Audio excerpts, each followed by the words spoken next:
सबसे पहले तो ये एक बात मैं अपने कारोबारियों को बता देना चाहता हूँ कि अगर हमारे रजिस्टर्ड मेंबर जो हैं अगर 3100 हैं, लेकिन जो एक छोटे से छोटे रेडी वाला, फड़ी वाला छोटा दुकानदार भी जब जम्मू की आन बान शान पे कोई बात आती है तो हमारे साथ वो शाना बशाना खड़ा होता है। तो इसके लिए हमारे लिए रजिस्टर होना कोई ज़रूरी नहीं है। हम हर उस दुकानदार के साथ खड़े हैं जो जिन पे किसी भी किस्म की अगर सरकार की तरफ से या उनकी कोई परेशानी आती है तो हमारा चैम्बर ऑफ कॉमर्स आज तक खड़ा रहा है, रहेगा। और ख़ासकर इस टीम में इस तरह की झंझारू बातें हैं कि वो किसी भी दुकानदार को दिक्कत आने से पहले हर वो कोशिश करेगा, क्योंकि हमने पहले भी चैम्बर में रहे हैं। हमारा एक ही एजेंडा रहा है कि दुकानदार को परेशान करने से पहले हमें बताएं, हमें समझाएं। अगर वो बात नहीं मानता है तो फिर आप जो करना चाहो करो, लेकिन अननेसेसरी हरासमेंट ना करनी चाहिए, ना होने देंगे, क्योंकि हमारा कारोबारी बड़ा एक सेंसिटिव और ईमानदार कारोबारी है। वो सरकार की हर बात मानता आया है और मानता रहेगा। अब मैं काफ़ी सोशल मीडिया में भी देख रहा था कि लोगों का यही कहना है कि अब कुछ चेंज देखना चाहते हैं। बिल्कुल, हर तरफ से, हर कोने से ये आवाज़ आ रही है, क्योंकि हर दुकानदार ने पिछले कई सालों से जो सरकार की तरफ से, एडमिनिस्ट्रेशन की तरफ से कानूनों में बदलाव आए हैं, वो उन बदलावों में हमारे कारोबारी खुश नहीं है। उसके लिए वो चेंज चाहते हैं। हमारा तो यही है कि इलेक्शन फ्री एंड फेयर होने चाहिए। कुछ ही घंटे बाकी रह गए हैं अब chamber of commerce and industry के इलेक्शन को। इस इलेक्शन में कौन जीतेगा, कौन हारेगा, ये तो आने वाला वक्त ही बताएगा। इस वक्त हमारे साथ सीनियर वाइस प्रेसिडेंट जो इलेक्शन में खड़े हुए हैं दीपक जी हैं, उनसे भी बात करने का प्रयास करेंगे कि दीपक जी, सबसे पहले आम दुकानदारों का मुद्दा होता है जीएसटी का और फार्म सी का। ये मुद्दा काफ़ी गरमाया हुआ होता है। कम से कम फार्म सी को लेकर भी काफ़ी इश्यूज बनते हैं और फार्म जीएसटी को भी लेके काफ़ी इशू बनते हैं। इन सभी इशू को लेकर किस तरह से क्लियरेंस होएगी, जब आप अगर टीम में आते हो तो आम जनता को इसका कितना बेनिफिट होगा? सबसे पहले नमस्कार, आप सबका धन्यवाद कि आपने हमें समय दिया। और मैं अपने कारोबारी को ये इंश्योर करवाना चाहता हूँ अपनी पूरी टीम की तरफ से कि जो भी मुद्दों पे आज पिछले कई सालों से वो जूझते आए हैं, चाहे वो फार्म सी का मुद्दा हो, चाहे जीएसटी का हो, कुछ भी हो, उनमें रिफॉर्म्स ला के हम कारोबारी के लिए जो बेहतर हो सकेगा ज़रूरत से ज़्यादा करने की कोशिश करेंगे और करके दिखाने का जज्बा भी रखते हैं। दीपक जी, आम दुकानदारों की बात करें जो चैम्बर ऑफ इंडस्ट्री के मेंबर्स नहीं हैं, उनके लिए खास क्या रियायत रहेगी, किस तरह से उनकी मदद की जाएगी? क्योंकि chamber of commerce and industry में मेंबरशिप लेने के लिए कुछ पैसे भी चाहिए होते हैं। कई छोटे छोटे दुकानदार वो पैसे इंतज़ाम नहीं कर सकते, कुछ गरीब दुकानदार होते हैं, उनकी मदद किस तरह से की जाएगी अगर वो मुसीबत में किसी वक्त आते हैं?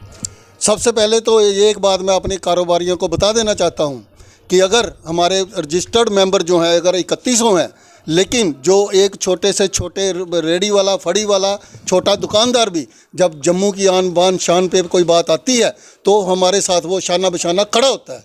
तो इसके लिए हमारे लिए रजिस्टर होना कोई ज़रूरी नहीं है।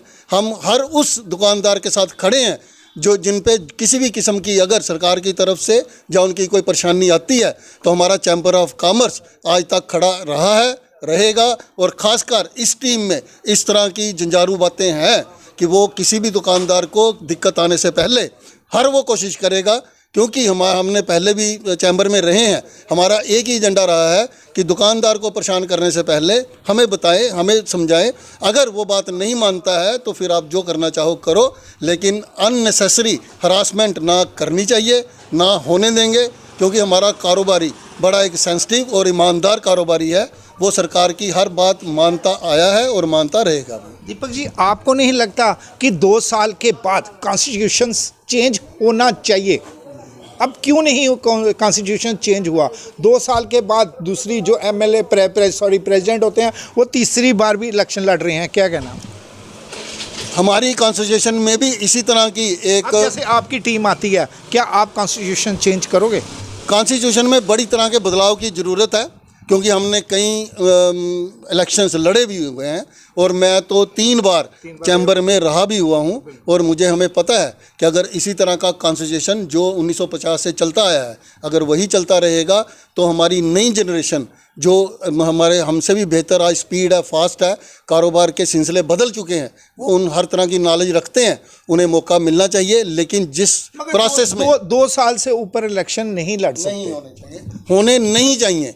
हमारे एक बार 2018 में भी इसी तरह का एक केस जी के ही सिस्टम में टेन्योर में इस तरह का एक प्रावधान रखा गया था कि 2 साल के बाद ऑटोमेटिकली एक बंदा रेस्ट करे, है ना, 2 टेन्योर के बाद, हाँ, के बाद तो वो एक बार रेस्ट करे, नए को मौका मिले, ताकि जो भी नया आए वो अपनी नई सोच और नए विचार के साथ आए। इसमें कौन सा कोई बड़ा कोई कुंभ का मेला है जो इतने सालों बाद आएगा। अगर वो कारोबारी के लिए अच्छा नहीं करता है तो 2 साल के बाद ये डेमोक्रेसी की राइट है सबके पास कि अपना वोट जिसको वो ठीक समझे दे। अब मैं काफ़ी सोशल मीडिया में भी देख रहा था कि लोगों का यही कहना है कि अब कुछ चेंज देखना चाहते हैं। बिल्कुल, हर तरफ से, हर कोने से ये आवाज़ आ रही है, क्योंकि हर दुकानदार ने पिछले कई सालों से जो सरकार की तरफ से, एडमिनिस्ट्रेशन की तरफ से कानूनों में बदलाव आए हैं, वो उन बदलावों में हमारे कारोबारी खुश नहीं हैं। उसके लिए वो चेंज चाहते हैं और भगवान की दया से, माता रानी बावे वाली की आशीर्वाद से लगता है कि आज एक जन जन की आवाज़ है कि एक बार चेंज आनी चाहिए। और मुझे लगता है कि इस बार उनका आशीर्वाद हमारी टीम, राकेश टीम पे रहेगा। सर क्या नाम है आपका? सुनील गुप्ता। सुनील जी, किस तरह से तैयारियां चल रही हैं? कुछ ही घंटे बाकी रह गए हैं इलेक्शन को, कौन जीतेगा कौन हारेगा? ये तो इलेक्शन मुझे लगता है कि मेंबर पार्लियामेंट से भी ऊपर होता है। नहीं, ये हमारी व्यापारियों की इलेक्शन है। ये 2023 में हुई थी, जो कि लास्ट टाइम में रिगिंग हुई थी, बहुत ज़बरदस्त इन्होंने दबके की थी। हमारी यही कोशिश है कि इस दफ़ा बिल्कुल फ्री एंड फेयर इलेक्शन होनी चाहिए। हम उसी में, मैं जूनियर वाइस प्रेसिडेंट पे कंटेस्ट कर रहा हूँ राकेश टीम में। अभी राकेश टीम, मैं राकेश टीम में जूनियर वाइस प्रेसिडेंट पे कंटेस्ट कर रहा हूँ। तो कितनी सपोर्ट रहती है अभी? आप जो लोकल दुकानदार हैं कितनी सपोर्ट कर रहे हैं अभी तक? देखो, अभी तक तो जहाँ पे हम जाते हैं, चेंज चाहते हैं क्या? बिल्कुल व्यापारियों का बड़ा ज़ोर शोर से हमें सहयोग मिल रहा है, हर तरफ से प्यार मिल रहा है। जहाँ भी जाते हैं जी, इस दफ़ा चेंज और बदलाव। सर क्या नाम है आपका? आशु गुप्ता। आप कौन से, फैक्ट्री की पोस्ट पे खड़ा हूँ मैं। क्या कहते हो कि किस तरह का अभी इलेक्शन का दौर चल रहा है? कल इलेक्शन है, कुछ ही घंटे बाकी रह गए हैं, किस तरह से तैयारियां चल रही हैं? तैयारियाँ अच्छी हैं, मगर थोड़ा सा हमारा, जैसे कोई भी इलेक्शन होती है, असेंबली की होती है, एमएलए की होती है, अंदर हर बूथ पे अपोजिशन के बंदे अंदर बैठे होते हैं। मगर इस बार ऐसा हमारे उधर जो इलेक्शन टीम है उसमें ऐसा कुछ नहीं है, अपोजिशन का कोई भी बंदा अंदर नहीं है। मगर हम चाहते थे कि हमारे बंदे अंदर होने चाहिए, मगर ऐसा हुआ नहीं है। बाकी अब देखते हैं, एडमिनिस्ट्रेशन की तरफ से ऑब्जर्वर वगैरह, वो जो 5 स्टार मैजिस्ट्रेट वगैरह अनाउंस हुए हैं, वो देखो। अब हमारा तो यही है कि इलेक्शन फ्री एंड फेयर होने चाहिए। अगर एमएलए और एमपी के इलेक्शन देखे जाएं तो उनके भी लोग बैठते हैं, बीजेपी के, भाजपा के, कांग्रेस के, सभी लोग बैठे जाते हैं, मगर यहाँ पर क्यों नहीं बैठेंगे? क्यों नहीं? देखिए, ये एक मैं अपना परिचय करा दूं। मैं राहुल महाजन, सेक्रेटरी जनरल की पोस्ट के लिए कंटेस्ट कर रहा हूं। ये जो chamber of commerce and industry की हम बात कर रहे हैं ना, ये एक व्यापारियों का एक अपना संस्थान है। इसमें पॉलिटिकल पार्टीज़ या कोई ऐसा कुछ, ठीक है, उनकी इन्वॉल्वमेंट इतनी ओपनली नहीं रहती, बट जो अब हम हैं, अगर हम बीजेपी को वोट डालते हैं तो कोई ये थोड़े बोलेगा ये बीजेपी का बंदा है। मतलब ऐसा कुछ नहीं है, पॉलिटिकल इन्वॉल्वमेंट को ओपनली कोई नहीं होती। ठीक है, आपका हर बंदे का अपना अपना एक वो सिस्टम होता है, कैसे किसको सपोर्ट करे, वो बाहर की बात है। बट जब व्यापारियों की बात आती है, वो खुल के सारे इकट्ठा होके, सब एकजुट होके इस जो सिस्टम से लड़ना चाहते हैं और लड़ने के लिए बाहर भी आते हैं। एम्स की एजिटेशन हुई, जम्मू कितने दिन बंद रहा और एम्स मिला। अपना बॉर्डर पे हमने इसको, हमारे प्रधान जी जो अभी कंटेस्ट कर रहे हैं, राकेश जी, सुचेतगढ़ बॉर्डर खोलने के लिए इन्होंने गवर्नमेंट ऑफ इंडिया से अपील की थी, तो उसका भी हमें आज फल देखने को मिल रहा है कि उधर भी बॉर्डर परेड चलती है। तो इसलिए हम इसको एज ए पॉलिटिकल ऑर्गेनाइजेशन ना कह के इसको एक व्यापारियों का एक एकता का प्रतीक मानते हैं, चैम्बर ऑफ कॉमर्स, जिसमें इंडस्ट्रीज के बंदे भी आते हैं। मतलब हमें सिर्फ ये दुकानदार नहीं, हमें इंडस्ट्रीज़ को भी इसमें हमारे कितने मेंबर्स हैं जो जुड़े हैं, और बड़ी ब्राह्मणा हो गया, गंग्याल हो गया, बीरपुर हो गया, डिगियाना हो गया, तो उसके भी मेंबर्स हमारे इसमें इसके पार्टिसिपेट करते हैं। तो ये एक पूरे व्यापार वर्ग का एक इकलौता ये एसोसिएशन है, या एक जो इदारा है जिसमें हर वर्ग के लोग जुड़ते हैं और अपने अपने जो भी किसी को प्रॉब्लम्स होती हैं वो हमारे थ्रू वो सॉल्व की जाती हैं। सर अभी डीसी नॉर्थ डीसी साउथ की तरफ से कुछ नोटिस भेजे गए हैं, आपकी नॉलेज में होंगे। बैंक को भी नोटिस भेजे गए हैं, सलून को भी भेजे गए हैं, स्पा सेंटर को भी भेजे गए हैं, काफ़ी ज़्यादा नोटिस भेजे गए हैं। उसमें नोटिस में कहा गया है कि आप अपना नक्शा अप्रूव्ड लाया जाए और पार्किंग भी लगाई जाए। अब ओल्ड जगह देखी जाए, पुरानी मंडी, रिहाड़ी, सलवार, इस जगह देखी जाए, यहाँ पर किसी के भी नक्शे पास नहीं हैं। और किस तरह से वो दुकानदारें अब चलाएंगे, उनको नोटिस का किस तरह से जवाब देंगे? देखो ये एक जो प्रोसेस जो आप भी हमें इन्फॉर्म कर रहे हैं, जिसका हमें अभी तक इतना इल्म नहीं है। अगर हमारी टीम जीत के आती है तो ये इशू फर्स्ट प्रेफरेंस पे टेकअप किया जाएगा डीसी साहब से भी, डिवकॉम साहब से भी। क्यों? ये एक ऐसा मुद्दा है जो छोटे से छोटे अपने व्यापारी से भी जुड़ा है कि जो 30-50 साल से अगर एक जगह पे बैठा है, आज उसको एकदम बोलोगे नक्शा लेके आओ, कईयों के अपने एंसेस्ट्रल प्रॉपर्टीज़ में बैठे हैं, पुरानी प्रॉपर्टी, तो उनको क्या पता उनकी प्रॉपर्टी का क्या है, उस वक्त क्या नक्शे पास होते थे, क्या नहीं होते थे। आधे से ज़्यादा जम्मू इसी बेस पे है। तो इन चीज़ों में हमें ना जाके, हमें इस वक्त सिर्फ हमारा ध्यान जो है पहले फोकस है कि कैसे व्यापारी वर्ग हमें आगे आके हमारी टीम को जिताते हैं। उसके बाद जो भी छोटे से छोटा, बड़े से बड़ा मुद्दा होगा, हमारी पहली प्रेफरेंस होगी। खासकर आपका मैनिफेस्टो क्या रहेगा इसमें इलेक्शन में जीतने के बाद? मैनिफेस्टो में हमारे इस वक्त बड़े पेंडिंग काम हैं, जिसमें वेयर हाउस और वो आपकी जो ट्रांसपोर्ट नगर और फ्रूट मंडीज़ की जो है लीज डीड, वो अभी हर जगह पेंडिंग पड़ी है। किसी पुरानी जो टीम ने भी इसको टेकअप नहीं किया था, किया होगा हमें पता नहीं, पर रिजल्ट कुछ नहीं आया। तो हमारे प्रधान जी की जो अध्यक्षता में हमारा जो सबसे पहला मुद्दा है, एक लीज के लिए सबसे पहले लड़ना। उसके बाद जो जीएसटी का जो आज की डेट में जो मुद्दा बहुत बड़ा है, ताकि कोई गाड़ी छोटे से छोटा भी कोई गलती हो जाए उसके लिए वो पेनल्टी लगा देते हैं 5,000 10,000। व्यापारी का सामान नहीं होता, 2,000 रुपये का पेनल्टी बढ़ जाती है 10,000 रुपया। तो हर चीज़ को देख के सुन के चलना पड़ता है।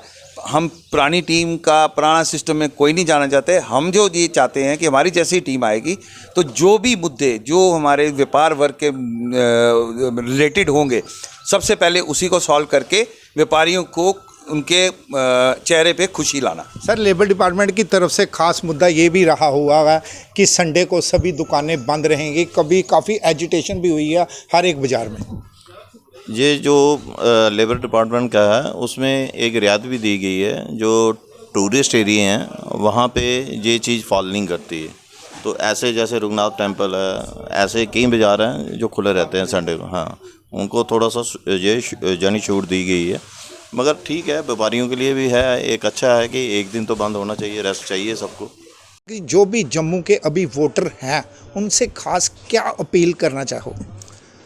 मेरी अपने सब दुकानदार भाइयों से और वोटरों से खासकर ये अपील हाथ जोड़ के विनती है कि ये इलेक्शन किसी सभा समाज के नहीं है, ये कोई पॉलिटिकल नहीं है, ये कारोबारियों की मुश्किलों के लिए नुमाइंदे चुने जाते हैं। तो मेरी हाथ जोड़ के सबसे विनती है दुकानदारों से कि अपनी रिश्तेदारियों से ऊपर उठ के, यारी दोस्तियों से ऊपर उठ के, जो भी कारोबारियों के लिए करने की मंशा रखता है, आप उसे वोट करें और उसे कारोबारियों के हित के लिए इस सीटों पे लाएं, ताकि वो कारोबारियों के लिए आने वाले दिनों में जो मुश्किलें आएंगी तो वो उसे सॉल्व कर खासकर दीपक जी ने कहा कि राकेश टीम को जिताना है। अभी उनके मैं जो भी यहाँ खड़े हुए हैं उनकी मैं फ़ोटोग्राफ दिखाने का प्रयास करूँगा। दीपक जी हैं, राकेश जी हैं, जितने भी लोग यहाँ पर हैं इनको खास वोट डाला जाए।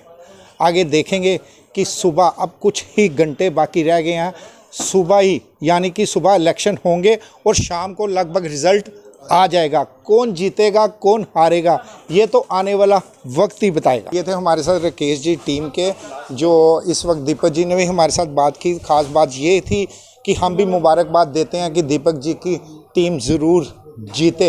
ये राकेश जी भी उनके साथ हैं। खास मुद्दा ये रहेगा जीएसटी का और नागा फार्म का। इन्होंने साफ अक्षरों में कहा कि जीएसटी और नागा फार्म सी का मुद्दा खास तौर पे रहेगा। जिस तरह से लेबर डिपार्टमेंट ने कहा है कि जिस तरह से संडे को दुकानें बंद रहेंगी, इन्होंने कहा है कि टूरिस्ट की बात करें तो काफ़ी आते हैं यहाँ पर रघुनाथ बाज़ार पुरानी मंडी में।